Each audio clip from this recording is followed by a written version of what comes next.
Hello दोस्तों, मैं हूं हाशिम अकरम और आप देख रहे हैं डिजिटल डिजिट चैनल। आज हम बात करेंगे 12 क्लास का जो आपका फिज़िक्स है उसके बारे में, और हम कंटिन्यू वीडियो आपको देते जाएंगे एक सीरियल वाइज। पहला अध्याय, दूसरा अध्याय, यूनिट 1, यूनिट 2, इस तरह करके। तो आप इस चैनल में बने रह सकते हैं या चैनल को सब्सक्राइब कर सकते हैं।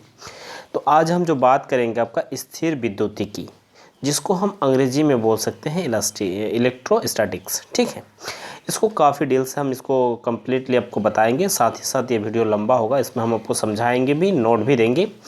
और पहला जो अध्याय है यानी विद्युत आवेश तथा विद्युत क्षेत्र, उस चैप्टर से रिलेटेड क्वेश्चन हम इसमें जाएंगे। तो उसमें क्या क्या हम बात करेंगे इसमें आपको पहले बता देते हैं। लगभग हम 15 बिंदु तक बात करेंगे। यहाँ पे पहला बिंदु जो होगा विद्युत आवेश तथा विद्युत क्षेत्रों की भूमिका के बारे में, विद्युत आवेश के बारे में, विद्युत आवेश को कैसे उत्पन्न किया जाता है उसके बारे में, चालक तथा विद्युत रोधी के बारे में, विद्युत आवेशों के मूल गुण, कूलम्बना लॉ, विद्युत क्षेत्र बल रेखाएं, विद्युत फल्स, विद्युत द्विध्रुव। ठीक है, विद्युत द्विध्रुव के साथ साथ आपका अक्षीय निरक्षीय स्थिति में, साथ ही साथ इंपॉर्टेंट क्वेश्चन भी हम इसमें बात करेंगे। खास करके 12 के स्टूडेंट को अगर किसी भी बोर्ड एग्ज़ाम में अगर अच्छा नंबर लाना है तो ये वीडियो देखना आपको ज़रूरी है। और ख़ासकर जहाँ तक आप लोग जो लोग मेरे चैनल से जुड़े हैं ऑलरेडी पहले कुछ सालों से, उन लोगों को हम यही बताएंगे कि इस चैनल में आप लोग मैट्रिक में जिस तरह आपको इंपॉर्टेंट क्वेश्चन मिला था उसी तरह आपको 12 में भी कोई इंपॉर्टेंट क्वेश्चन भी मिलेगा। जैक बोर्ड में आपको अच्छा नंबर लाना है और अच्छा नंबर आपका आएगा, हम ये उम्मीद करते हैं। तो चलिए हम वीडियो को देरी नहीं करते, फटाफट शुरू करेंगे। तो यहाँ पे जो टॉपिक का नाम है यानी ये यूनिट का नाम है स्थिर विद्युतिकी। ठीक है, विद्युत दो प्रकार के होते हैं, एक होता है विद्युत धारा, एक होता है विद्युत स्थिर। ठीक है, तो यहाँ पे इलेक्ट्रोस्टैटिक्स, इसको हम अंग्रेजी नाम को ही तोड़े हैं इलेक्ट्रोस्टैटिक्स। इलेक्ट्रो का अर्थ होता है आवेश और स्टैटिक का अर्थ होता है स्थिर। तो आवेश जो है स्थिर, इसको हम बोलते हैं स्थिर विद्युतिकी। तो सबसे पहला यहाँ पे क्वेश्चन आपका आया है कि स्थिर विद्युतिकी की परिभाषा। इसके अर्थ यहाँ पे इसका अर्थ होता है कि विज्ञान की वह शाखा जिसके अंतर्गत स्थिर आवेश का अध्ययन किया जाता है स्थिर विद्युतिकी कहलाता है।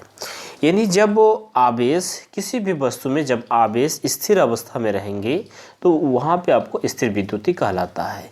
और ये आपको प्रत्येक वस्तु में होते हैं, प्रत्येक वस्तु में आवेश होते हैं और प्रत्येक वस्तु में आवेश स्थिर होते हैं।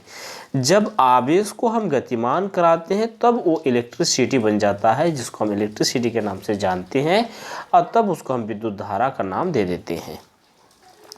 तो इस चैप्टर में हम लोग या इसमें हम जानेंगे सिर्फ स्थिर विद्युत के बारे में। अब आते हैं हम लोग पहला चैप्टर जो अध्याय 1 है, इसका नाम है विद्युत आवेश तथा विद्युत क्षेत्र। इस चैप्टर का अंग्रेजी में नाम होता है electric charge and electric field. ठीक है, सबसे पहला हम क्वेश्चन आप बात करेंगे, आपको बोले थे कि विद्युत आवेश के बारे में बात करेंगे। सबसे पहला क्वेश्चन यहाँ पे हिट हुआ है इलेक्ट्रिक चार्ज।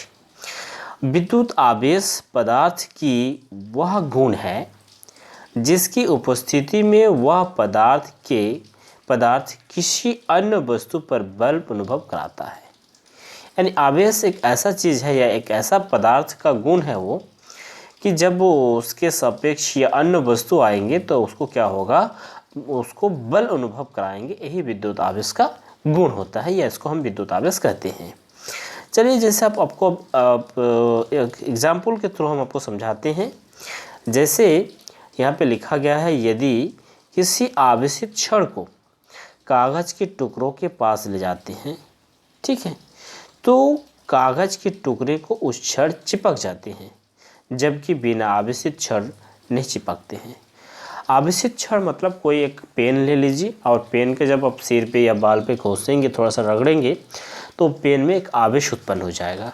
तब आप जब वो छोटे छोटे कागज़ को टुकड़ों के नज़दीक ले जाएंगे तो वो सट जाता है। इसका अर्थ होता है उसमें एक आकर्षण बल अनुभव करवा रहा है। ठीक है, तो इसी तरह होता है। अब हम जानेंगे कि विद्युत आवेश जो होते हैं वो कैसे होते हैं। विद्युत आवेश दो प्रकार के होते हैं। नंबर 1 होता है धनावेश, नंबर 2 होता है ऋणावेश।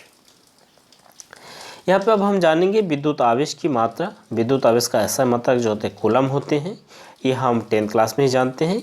यह एक अदिश राशि है। ठीक है, अब इसमें हम थोड़ा सा इसका फार्मूला जान लेते हैं। आवेश का जो फार्मूला होता है, आवेश का जो सूत्र होता है, आवेश बराबर होता है धारा इंटू समय।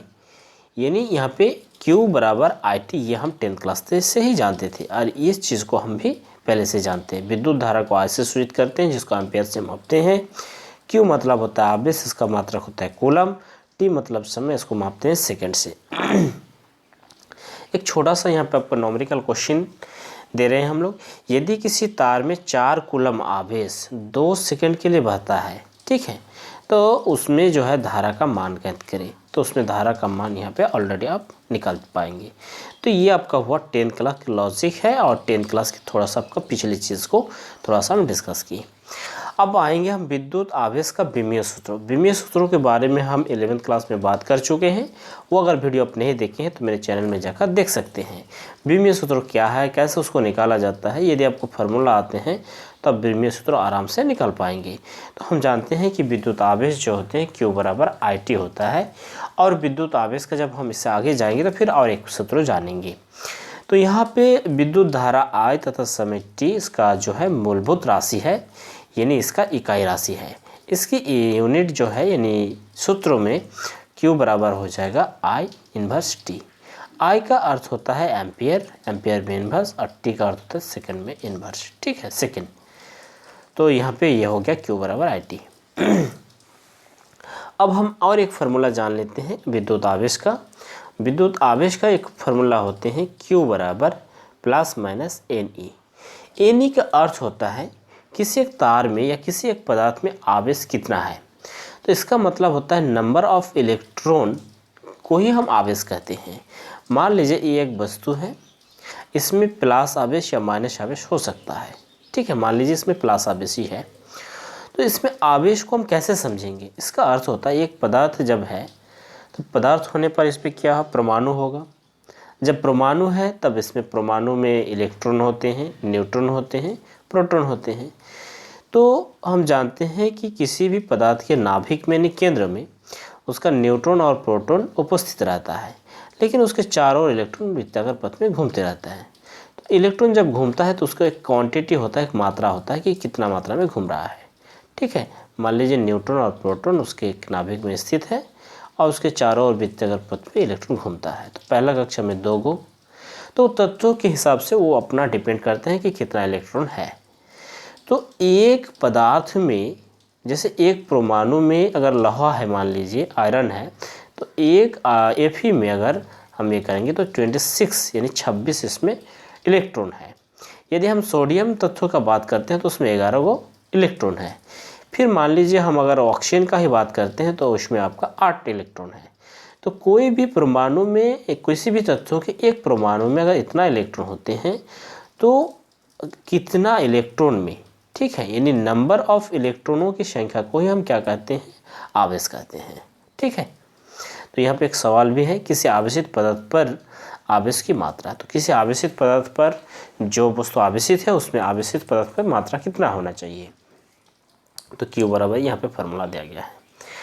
अब यहाँ पे आते हैं कि मान लीजिए 12.5 इंटू 10⁻18 इलेक्ट्रॉन पर आवेश की कितना मात्रा होगा। तो आवेश की मात्रा को यहाँ पे आप जान लीजिए। इलेक्ट्रॉन की संख्या, यह हो गया आपका इलेक्ट्रॉन की संख्या। कोई एक पदार्थ है जिसमें इतना इलेक्ट्रॉन है, एक इलेक्ट्रॉन का आवेश इतना होता है, तो आवेश की मात्रा। तो आवेश बराबर NE, N का मान पुट कर दिए, इलेक्ट्रॉन का आवेश दे दिए, इसमें 2 कूलम आवेश आपका होगा। यानी किसी भी पदार्थ में अगर इतना इलेक्ट्रॉन रहे तो उसमें 2 कूलम आवेश उत्पन्न होगा। अब इस हिसाब से आप बात कर सकते हैं। अब किसी भी वस्तु को हम आवेशित कैसे करेंगे, आवेशन करने की विधि। तो आवेशित करने का विधि यहाँ पे कई विधि होते हैं। तो यहाँ पे मूल रूप में हम 1 नंबर में लिखे हैं घर्षण द्वारा आवेशन, ठीक है। फिर दूसरा बिंदु आपको एक दिखाएंगे हम चालन द्वारा आवेशन। तीसरा बिंदु भी आपको दिखाएंगे हम प्रेरण द्वारा आवेशन। तो 3 बिंदु यहाँ पे हम बात करेंगे। पहला बिंदु, चलिए यहाँ पहला बिंदु को हम देख लेते हैं। और ये नोट्स लिखने के चक्कर में मत जाइए, आपको नोट्स ऑटोमेटिक मिल जाएगा, या तो आप वीडियो का डिस्क्रिप्शन में जाइए, वहाँ से मिल जाएगा। वीडियो का डिस्क्रिप्शन में ढेर सारे वीडियो भी और हैं, उनको भी आप देख सकते हैं। या तो मेरे जो चैनल में ज्वाइन बटन है इसमें जाकर आप ज्वाइन हो सकते हैं क्लास वाइज, और उतना आपको पे करना पड़ेगा। उस पे करने के हिसाब से आपको यूट्यूब में ऑटोमेटिकली कम्युनिटी टैब पर ये सब का PDF आपको मिल जाएगा। जो स्टूडेंट पे करेगा उसी को PDF मिलेगा, ठीक है। तो अब हम यहाँ पे देखेंगे घर्षण द्वारा आवेशन। आवेशन की इस विधि में दो पदार्थ को आपस में रगड़ने पर या रगड़कर दूसरे को दूर दूर ले जाते हैं, जिसमें दोनों पदार्थ पर अलग अलग प्रकृति तथा समान परिमाण का आवेश उत्पन्न हो जाता है। चलिए इस बात को आपको हम समझाते हैं कि कैसे दो वस्तु को जब हम घर्षण करेंगे तो वो आवेशित होगा। मान लीजिए एक वस्तु यहाँ पे है और एक वस्तु यहाँ पे है, ठीक है। दोनों को हम घर्षण करेंगे, दोनों को रगड़ाएंगे। रगड़ाने के बाद जब इन दोनों को अलग अलग करेंगे, दोनों को दो साइड घिसेंगे, तब किसी एक वस्तु में यहाँ प्लस आवेश और एक वस्तु में माइनस आवेश उत्पन्न होगा, लेकिन वो समान परिमाण के होंगे, ठीक है। देखिए यहाँ पे और एक बार हम पढ़ लेते हैं इसको। आवेश की इस विधि में दो पदार्थ को आपस में रगड़ाने पर रगड़कर दूर दूर ले जाते हैं, तो जिसमें दोनों पदार्थ पर अलग अलग प्रकृति का, अलग अलग मतलब किसी में प्लस तो किसी में माइनस, किसी में धनावेश तो किसी में ऋणावेश, लेकिन समान परिमाण का वो आवेश उत्पन्न होगा, ठीक है। अब इस चीज़ को हम नीचे यहाँ पे देखते हैं, लिखा गया है कि किसी पदार्थ पर धनात्मक प्रकृति का आवेश उत्पन्न होगा तथा किस पर ऋणात्मक प्रकृति का यह पदार्थ के गुणधर्म पर निर्भर करते हैं। और किस पर धनावेश होगा, किस पर ऋणावेश होगा, ये पदार्थ की जो प्रकृति है, नेचर है, उसके ऊपर ये डिपेंड करता है कि क्या कौन सा आवेश उसमें उत्पन्न होगा। जैसे यहाँ पे हम लिखे हैं कांच की जो छड़ है, कांच की छड़ को रेशम के कपड़ा से अगर रगड़ते हैं, रगड़ने पर कांच की जो छड़ है उसमें धनावेशित और रेशम की कपड़ा जो है उसमें ऋणावेशित आवेश उत्पन्न होगा। अब दूसरी यहाँ पे दूसरी विधि जो है आवेश को उत्पन्न करने का, तो चालन द्वारा आवेशन। चालन द्वारा आवेशन कैसे उत्पन्न किया जाता है इस चीज़ को देख लेते हैं। यहाँ पे बताया जा रहा है कि आवेश की इस विधि में किसी एक आवेशित वस्तु को अन्य आवेशित वस्तु से स्पर्श कराकर अनावेशित वस्तु को आवेशित किया जाता है। मान लीजिए एक वस्तु यहाँ पे आवेशित है, ये आवेशित है और यहाँ पे ये वस्तु आवेशित नहीं है, तो जब इसमें हम जब टच कराएंगे, जब स्पर्श कराएंगे, तो ये ऑटोमेटिकली ये वस्तु क्या हो जाएगा, आवेशित हो जाएंगे। तो यही एक बुद्धि है कि जब आवेशित वस्तु को अनावेशित वस्तु से स्पर्श कराएंगे तो वहाँ पे आवेशित हो जाता है। प्रेरण द्वारा आवेशन, ये एक इम्पॉर्टेंट बिंदु है और इसको काफ़ी आपको ध्यान लाकर समझना होगा, तभी जाकर आप इसको समझ पाएंगे। यहाँ पे लिखा गया है आवेशन की यह विधि प्रेरण द्वारा आवेशन। तो इसमें हम बात करेंगे यदि किसी आवेशित वस्तु को किसी अनावेशित वस्तु के समीप मतलब निकट, बिना स्पर्श के मतलब नज़दीक लेके लाए, तो अनावेशित वस्तु की पास वाली सतह पर विपरीत प्रकृति का आवेश एवं दूर वाली सतह पर समान प्रकृति का आवेश उत्पन्न हो जाता है। इस घटना को स्थिर विद्युत प्रेरण कहा जाता है। यहाँ पे आपको शायद समझ में आया होगा कि एक वस्तु यहाँ पे अनावेशित है, ये वस्तु एक आवेशित है, लेकिन दोनों को हम नज़दीक में लेके गए और लेके जाने पर क्या हुआ, जो वस्तु के पास में ले जाए तो इसमें प्लस आवेश है, तो इसका विपरीत यहाँ पे नज़दीक वाला हिस्सा में विपरीत आवेश उत्पन्न हुआ और उसका दूर वाला हिस्सा में आपका प्लस आवेश, यानी यहाँ पे जो आवेश होंगे उसका अपोजिट आवेश उत्पन्न होंगे इधर, ठीक है। वही चीज़ वहाँ पे बताया गया। तो शायद ये आपको एग्जांपल समझ में आ गया होगा कि ये फिगर से ही इसका पूरा डेफिनेशन। अब यहाँ पे एक क्वेश्चन आता है, एक लोहे को प्रेरण द्वारा धनावेशित कैसे कर सकते हैं। ये क्वेश्चन आपको ऋणावेशित करने के लिए भी पूछ सकता है कि एक लोहे को या एक किसी को एक अगर ऋणावेशित आप कैसे करेंगे, तो उसी तरह आपको मतलब दूसरा आवेश लेना होगा। या तो इस क्वेश्चन को गोले को प्रेरण द्वारा आवेशित करने के विधि, यानी किसी एक गोले हैं और उनको आपको प्रेरण द्वारा आवेशित करना होगा, तो कैसे आप करेंगे। तो यहाँ पे देखिए स्टेप 1 करके लिखा गया है। इसको अगर हम काफ़ी ये करके समझाएंगे तो फिर आपको दिक्कत हो जाएगा। आप जल्दी इसको पढ़ लें क्योंकि वीडियो लंबा हो रहा है और इसमें कई पार्ट में इस वीडियो को हमको बनाना होगा, क्योंकि पूरा इसमें लगभग 50 से ज़्यादा पेज में इसको लिख के रखे हैं। तो पूरा नोट्स आपको मिल जाएगा, लेकिन एक वीडियोज़ का सीरीज़ वाइज देखना होगा आपको। तो पहला यहाँ पे स्टेप जो है, गोले को धनावेशित करना है, यानी ये गोला को हमको क्या करना है, ये अनावेशित है लेकिन इसको हमको धनावेशित करना है। और एक छड़ ले गए हम, ऋणावेशित छड़, इसमें ऋण आवेश उत्पन्न है, तभी तो जाकर यहाँ पे क्या होगा, इस साइड में आपका पॉजिटिव आवेश उत्पन्न होगा, इस साइड में आपका माइनस आवेश उत्पन्न होगा। तो सर्वप्रथम विपरीत आवेश यानी ऋणावेशित वस्तु गोले के पास लाएंगे। तो जो वस्तु है, गोला वस्तु है, उसके नज़दीक में हम विपरीत आवेश लाएंगे। हमको धनावेशित उत्पन्न करना है तो ऋणावेशित वस्तु को हम लाएंगे। स्टेप 2, जैसे हम ऋणावेशित छड़ को अनावेशित गोले के पास ले जाएंगे, वैसे ही प्रेरण के नियम गोले के पास वाले सतह पर धनावेश, यानी यहाँ पे हम ऋणावेश लेके गए तो यहाँ पे ऋणावेश ले जाने के मतलब ये हो गया कि इधर हमको धनावेश उत्पन्न हो गया, और जो है विपरीत दिशा यानी दूर के हिस्से पर क्या हो गया, ऋणावेशित उत्पन्न हो गया। अब चूँकि अब गोला पर धनावेशित तथा ऋणावेशित दोनों है, जबकि हम गोले को धनावेशित करना है, और ये गोले को पास अगर देखा जाए तो दोनों प्रकार के आवेश है, धनावेशित भी है, ऋणावेशित है। लेकिन मेरा सवाल था सिर्फ इसको धनावेशित करना, ठीक है। तो इसलिए हम अब क्या करेंगे, अब इसका जो ऋणावेशित है उस ऋणावेश को हम क्या करेंगे, नीचे अर्थ कर देंगे, यानी भू संपर्कित कर देंगे। अब यहाँ पे लिखा गया है चूँकि अब गोले पर धनावेशित तथा ऋणावेशित दोनों है, जबकि हमें गोले को धनावेशित करना है, अतः हमें ऋणावेशित को हटाने के लिए गोले को भू संपर्कित करना होगा।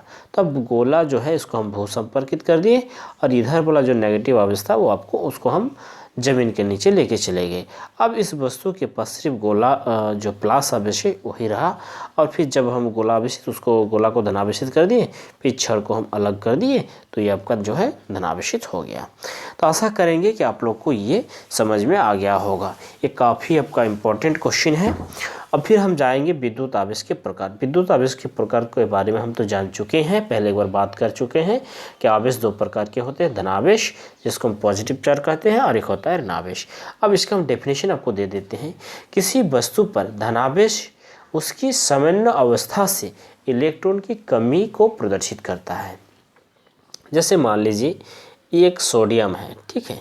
तो सोडियम को हम क्या बोलेंगे, तो सोडियम के पास हम जानते हैं कि 11 गो इलेक्ट्रॉन है, यानी परमाणु संख्या 11 मतलब इलेक्ट्रॉन 11। तो पहला कक्षा में 2, दूसरा कक्षा में 8 और तीसरा कक्षा में 1 इलेक्ट्रॉन रहता है। ये हम 9th क्लास में 10th क्लास में केमिस्ट्री में पढ़ चुके हैं। जब हम इसमें से एक इलेक्ट्रॉन त्याग करते हैं तो ये आपका प्लस बन जाता है। एक इलेक्ट्रॉन त्याग करना, जब ये सोडियम प्लस हो जाता है तब हमको जानना होगा कि सोडियम के पास 10 को इलेक्ट्रॉन है। तो इसका मतलब हुआ कि किसी भी वस्तु जब उसके सामान्य स्थिति होते हैं, उस अवस्था से जब इलेक्ट्रॉन उसमें त्याग कर देता है, वो कम हो जाते हैं, तब वो वस्तु धनावेशित अपने आप को प्रदर्शित करने लगते हैं। उसी तरह ऋणावेशित का भी फंडा होगा। किसी वस्तु पर ऋणावेश उसकी सामान्य अवस्था से इलेक्ट्रॉन की अधिकता को प्रदर्शित करता है। जैसे मान लीजिए हम आपको Cl दिखाएंगे। Cl मतलब क्लोरीन। क्लोरीन का परमाणु संख्या जो होता है 17। पहला कक्षा में 2, दूसरा में 8, तीसरा में 7। लेकिन जब Cl एक माइनस होता है उसका मतलब होगा पहला में 2, दूसरा में 8 और लास्ट में 8, यानी एक इलेक्ट्रॉन किसी से वो उधार लिया है। तो इलेक्ट्रॉन जब अधिकतम होते हैं तो वो आपका ऋणावेशित हो जाते हैं। एक नोट में हम कुछ बात यहाँ पे लिखे हैं, इस चीज़ को आप देख लीजिए। सजातीय यानी समान प्रकृति के आवेशों में हमेशा प्रतिकर्षण तथा विजातीय आवेशों में हमेशा आकर्षण होते हैं। यदि जब दो ही प्लस प्लस आवेश को लगाएंगे या तो दोनों माइनस माइनस आवेश को लगाएंगे तो इस टाइम आपको विकर्षण होगा, यानी ये इधर भागेगा, ये इधर भागेगा, ये आवेश इधर भागेगा, ये आवेश इधर भागेगा। सजाती में जब हम विपरीत प्रकृति के ले लेंगे, यानी प्लस माइनस ले लेंगे या तो माइनस प्लस ले लेंगे, तो ये आपका आकर्षण होगा। ये नोट्स में लिखा गया है। विद्युत आवेश के मूलभूत गुण, इस चीज़ को हम आपसे पहले डिस्कस किए थे कि हम इसके बारे में आपसे बात करेंगे। तो मूलभूत गुण जो होते हैं आवेश के मूलभूत गुण, हम यहाँ पे 3-4 गुण आपसे डिस्कस करेंगे। पहला जो गुण है यहाँ पे देख सकते हैं, आवेश की योज्यता। योज्यता का अर्थ होते हैं आवेश में जोड़ने की जो है विधि होते हैं, यानी आवेश द्रव्यमान की भांति अदिश राशि होते हैं। विभिन्न प्रकार के आवेशों को एक साथ जोड़ने के लिए बीजीय गणितीय योग किया जाता है। आवेश के जब विभिन्न होता है यानी प्लस और माइनस आवेश होते हैं, इन दोनों आवेशों के बीच जब हम काम करेंगे तो जोड़ने यानी प्लस का ही सिंबल का काम किया जाता है। एक एग्जाम्पल लिया गया है, देख लीजिए इसको, तब आपको समझ में आ जाएगा। किसी एक निकाय में, किसी निकाय मतलब किसी एक सिस्टम में, किसी एक वस्तु में बोल सकते हैं, आवेश क्रमशः -2 कूलम नैनो कूलम बोल सकते हैं इसको, या माइक्रो कूलम नैनो कूलम आवेश है, और +2 नैनो कूलम और 4 नैनो कूलम आवेश उपस्थित है। तो इसका कुल आवेश बताओ, कुल आवेश बताना होगा। तो हम जानते हैं यहाँ पर लिख दिए कि आवेश का बीजगणित चिन्ह साथ यानी जोग होता है। तो आवेश का कुल आवेश मतलब Q माइनस माइक्रो कूलम फिर प्लस कूलम, फिर ये जोड़ने के बाद देखा गया इसका कुल आवेश जो हुआ प्लस 4 कूलम हुआ। तो यानी इसको हम बोलेंगे ये जुत्ता। नंबर 2 आवेश संरक्षण। ये आपका हर चीज़ में होता है, कन्वर्शन ऑफ आपका चार्ज होता है, कन्वर्शन ऑफ मास भी होता है, तो इसी तरह आवेश का भी संरक्षण होता है। तो यहाँ पे लिखा गया प्रकृति में पाए जाने वाले कुल आवेश हमेशा संरक्षित रहता है, अर्थात आवेश ना तो उत्पन्न किया जा सकता है और ना ही नष्ट किया जा सकता है, केवल एक वस्तु से दूसरे वस्तु में स्थानांतरित किया जा सकता है। आवेश का निर्माण नहीं किया जा सकता है और उसका विनाश भी नहीं किया जा सकता है। यहाँ पे एक फिर उसको डील क्या है कि किसी पृथककृत निकाय माने एसोसिएटेड, ठीक है, आइसोलेटेड सिस्टम में, ठीक है, किसी पृथककृत निकाय में आइसोलेटेड सिस्टम में जो है कुल आवेश जो है धनावेश तथा ऋणावेश का बीजीय योग यानी नियत रहता है, यानी उसका आवेश घटता भी नहीं है और बढ़ता भी नहीं है। दोनों अगर जो ये करेंगे माइनस प्लस आवेश को, तो उसका जो मूल निकाय होगा वो आपका नियत रहता है। जैसे घर्षण द्वारा, आपको समझा रहे एग्जाम्पल के खातिर, एग्जाम्पल के द्वारा, घर्षण द्वारा वस्तुओं को आवेशित करने पर दोनों वस्तु पर एक समान किंतु विपरीत आवेश उत्पन्न होता है। मान लीजिए एक वस्तु को हम घर्षण किए और घर्षण करने के एक वस्तु में घर्षण करने के बाद उस वस्तु में +10 आवेश उत्पन्न हुआ और दूसरे वस्तु में -10 आवेश उत्पन्न हुआ। लेकिन जब +10 आवेश यानी और यहाँ पे प्लस करेंगे फिर -10 आवेश को, तब कुल मिलाकर आवेश देखा जाएगा कि 0 हो रहा है, ठीक है। तो वही चीज़ यहाँ पे बताया जा रहा है। ये 3 नंबर जो है आपको झारखंड बोर्ड के लिए इस 2021 के लिए काफ़ी इम्पोर्टेंट है, इस साल के लिए। इस क्वेश्चन को आपको देखना बेहद ज़रूरी है, आवेश का क्वांटिक्रम। ये आपका एग्जाम में आएगा ही आएगा, मैं दावा के साथ कर सकता हूँ, ठीक है। तो यहाँ पे लिखा गया है कि देख लीजिए, किसी आवेशित वस्तु पर आवेश एक निम्नतम आवेश E को पूर्ण गुणाज के रूप में ही हो सकता है, अर्थात आवेश को निश्चित रूप से विभाजित नहीं और अनिश्चित रूप से विभाजित नहीं किया जा सकता है। आवेश जो होते हैं किसी वस्तु में अनिश्चित रूप से नहीं होगा। मान लीजिए कोई एक वस्तु है, आपको एग्जाम्पल के हिसाब से हम समझा रहे हैं, कोई एक वस्तु है, इसमें आपको 10 इलेक्ट्रॉन यानी 10 ई बोल सकते हैं, 12 बोल सकते हैं, लेकिन ऐसा नहीं बोल पाइएगा कि 3/2 इलेक्ट्रॉन है, ठीक है, एक पूर्ण गुणाज होगा, ऐसे भिन्न संख्या में इसका नहीं होगा, यही आपका है। चलिए यहाँ पर अतः में लिखा गया है कि किसी वस्तु पर आवेश जो होता है Q, कैपिटल लिख सकते हैं, स्मॉल लिख सकते हैं, +-NE, एन का जो मान होगा वो नेचुरल नंबर यानी 0 हो सकता है, 1 हो सकता है, 2 हो सकता है, लेकिन कभी भी आप 4/3 आपको नहीं मिलेगा, ठीक है, यानी भिन्न संख्या में आपको नहीं मिलेगा। जहाँ यहाँ पे लिखा गया है, जहाँ n बराबर जो 0, 1, 2 ... या तो n बराबर बोल सकते हैं +- पूर्णांक बोल सकते हैं, और का तो हम चार्ज जानते ही हैं। एक छोटा सा क्वेश्चन ऑब्जेक्टिव रूप में, क्योंकि हम जानते हैं फिजिक्स में आपका 1 से लेकर 15 तक ऑब्जेक्टिव क्वेश्चन रहेगा, तो ये ऑब्जेक्टिव क्वेश्चन आपको पूछा जा सकता है। प्रकृति में निम्न में से कौन सा आवेश संभव है? तो 1/2 आवेश संभव तो नहीं है, 3/4 ये भी नहीं संभव है, ये भी नहीं है, तो इसका राइट आंसर जो है C हो जाएगा, क्योंकि 4E है। अब एक एग्जाम्पल यहाँ पे देख लीजिए, ठीक है, 1 कूलम आवेश में कितना इलेक्ट्रॉन या प्रोटॉन हो सकता है? तो इलेक्ट्रॉन और प्रोटॉन दोनों समान होते हैं, यदि इलेक्ट्रॉन आ जाए तो प्रोटॉन भी आ जाएगा। तो हम जानते हैं कि Q बराबर Ne होते हैं, ठीक है। 1 कूलम आवेश यानी Q का मान जो है 1 बताया जा रहा है, और इलेक्ट्रॉन का तो हम आवेश जानते ही हैं 1.6 × 10⁻⁹ कूलम, लेकिन हमको क्या निकालना है? n का वैल्यू निकालना है। तो पूरा यहाँ पे Q, यहाँ पे इसको जब हम n के फॉर्म में गए तो Q/E हो गया, Q का वैल्यू है 1 कूलम, इलेक्ट्रॉन का मान यहाँ पुट किए, जब इसको कैलकुलेशन किए तो देखा गया कि n का मान जो है 6.25 × 10⁸, यानी 1 कूलम आवेश में इतना इलेक्ट्रॉन आपको मौजूद होगा। फिर और एक नॉमेरिकल क्वेश्चन है, इस चीज़ को आप देख लीजिए, किसी वस्तु पर 10⁻13 - E यानी माइनस इलेक्ट्रॉन है और 10⁻5 प्लस आवेश है, तो वस्तु पर कुल आवेश बताओ। तो हम जानते हैं कि जो आवेश होते हैं कुल आवेश, तो कुल आवेश क्या होगा? ये तो आपका इलेक्ट्रॉन की संख्या बताया गया, ठीक है। तो हम जानते हैं प्लस ये आवेश मतलब प्लस आवेश माइनस आवेश, लेकिन वस्तु पर कुल आवेश पहले हम लोग कर लेते हैं।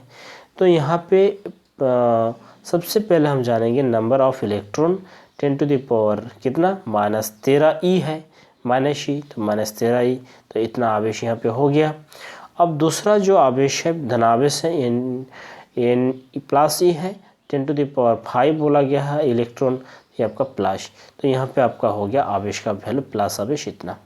जब हम दोनों को जोड़ते हैं कुल आवेश, तो दोनों को जोड़ने पर मेरा कुल आवेश इतना हो रहा है, तो हम अब बताएंगे कि मेरा कुल आवेश जो है इतना हो रहा है। ठीक, आशा करेंगे कि ये समझ में आ गया होगा आपको। नेक्स्ट एग्जांपल आप देखिए, एक आवेशित चालक पर 4000 इलेक्ट्रॉन बाहुल्य में है, यानी वो चलन अवस्था में है। किसी एक आवेशित जो चालक है उनमें 4000 इलेक्ट्रॉन है, तो वस्तु पर उपस्थित आवेश तथा उनकी प्रकृति बतावे। अगर 4000 इलेक्ट्रॉन है तो उसमें वस्तु में कैसा आवेश होगा, तो हम जानते हैं कि इलेक्ट्रॉन नॉर्मल रूप से माइनस आवेश होते हैं, तो यहाँ पे माइनस आवेश के रूप में जाएगा। ठीक है, तो एक इलेक्ट्रॉन पर ये माइनस आवेश हुआ, तो 4000 में कितना आवेश, तो इतना आवेश। ठीक है, और आवेश का प्रकृति क्या हुआ, ऋण आवेश, क्योंकि हम जानते हैं इलेक्ट्रॉन और प्रोटॉन, इलेक्ट्रॉन माइनस आवेश होते हैं और प्रोटॉन धनावेश होते हैं। जब हम धनावेश का बात करेंगे तो हमको मन ही मन सोचना होगा प्रोटॉन, लेकिन हम बात करेंगे इलेक्ट्रॉन ही, इलेक्ट्रॉन प्लस लिखेंगे, यानी P बराबर हम प्लस इलेक्ट्रॉन प्रोटॉन को प्लस E लिख सकते हैं, और इलेक्ट्रॉन तो नेचुरल रूप से माइनस होता ही है। अब यहाँ से आएंगे कूलम लॉ। आशा करेंगे कि ये वीडियो लंबा होते जा रहा है, इसलिए कूलम लॉ इस वीडियो में बात नहीं करेंगे। अगला पार्ट आप जरूर देखें, उसमें हम कूलम लॉ, उसके बाद और जो टॉपिक हैं आपको ढेर सारी चीज़ हम इसमें बात करेंगे। अक्षीय स्थिति में, निरक्षीय स्थिति में, ध्रुव के साथ काफ़ी ये होगा, लेकिन ये पहला अभी वीडियो था पहला चैप्टर का, तो इसलिए थोड़ा सा इसमें डिस्कस करने पर भूमिका में थोड़ा सा लंबा हो गया। तो आशा करेंगे इसमें कूलम लॉ, गॉस का लॉ, उसके बाद द्विध्रुव, आघूर्ण, बल आघूर्ण, सारा चीज़ इसमें हम बात करेंगे। तब जरूर मेरे चैनल में बने रहिए, और तब इस वीडियो में यहीं तक हम आपसे इजाज़त चाहते हैं। फिर मिलते हैं नेक्स्ट वीडियो में। थैंक यू, धन्यवाद।